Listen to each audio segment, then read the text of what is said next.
thing that gets my attention every time with David is that he doesn't apologize for kind of pretty much demanding an answer from God. He's just like, why? Explain this to me, right? Why? Some people consider that like sin or disrespectful, but he has not been disrespectful in what he says. He just says, why? Explain this to me. Now check this out. He says that at the beginning of the song, you see like Psalm 10. In the beginning of the song the song is dividing in this section. The first section is scanning of the situation. The wicked, this is what they do. God is not in all their thoughts. They get their way. God, and then he goes after he describes that.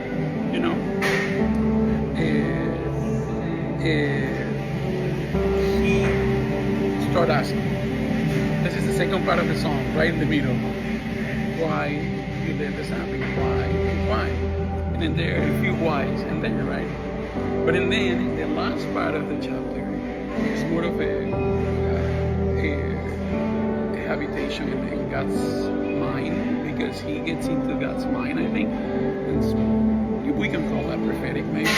But the thing is that in the last part, he slowly but surely shifts from why to adoration, praising, acknowledge of God's attributes. And now you don't see anymore that desperation from the beginning. The wicked, they do this, they do that. His focus shifted from the wicked and what they do. When he was focusing on the wicked, what the wicked do, immediately the desperation kicked in, and he started why?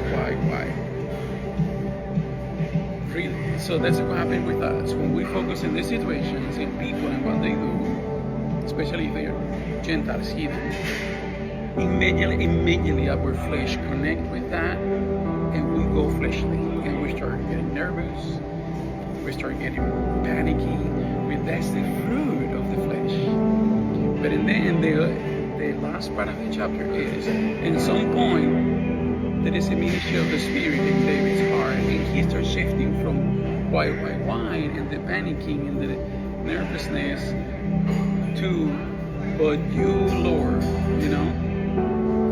thou you have seen it, for thou beholdest mischief and aspire to require it with thy hands. The poor committed himself unto thee.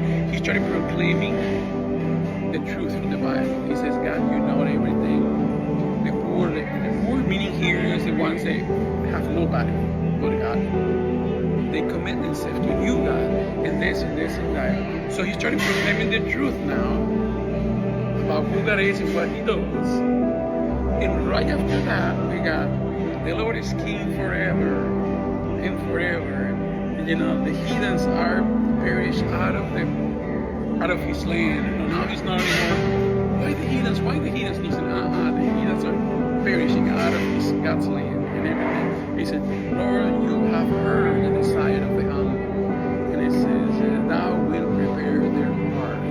So he's now proclaiming a different work. In the beginning of the psalm, he was proclaiming the work of man. And that caused stress, panic, and desolation in his heart. So he did the right thing.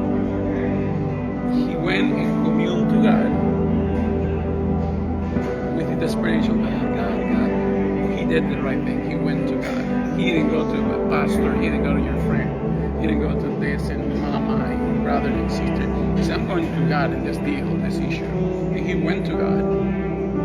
Immediately he started seeing God's attributes. And instead of saying the heathens are bad, they do this, he's saying God is this, God does that, he sees that, he pays, he does. And after that, immediately he shifted. He didn't even notice he shifted into worship and thankfulness. And in the end, is just it's an exaltation of God's attributes in the kids. So that Psalm 10 is like a little map that we need to follow. When we go fleshly about situations, oh my goodness, what's going on? See what she did, see what he did. Poor me. Remember, out of that, you're going to have panic, abandonment, desolation, insecurity, because your eyes are not in God, but on man. So, but the recommendation in the psalm is, you need to stop that by yourself. All you need to do is go to the presence of the Lord with the same heart. Don't worry. Just talk to God, and God will make His way to your mind and heart, renew beautiful thoughts, and remind you what needs to be reminded about Himself. And then there is a different fruit coming out of that, which is a fruit of righteousness, peace, understanding,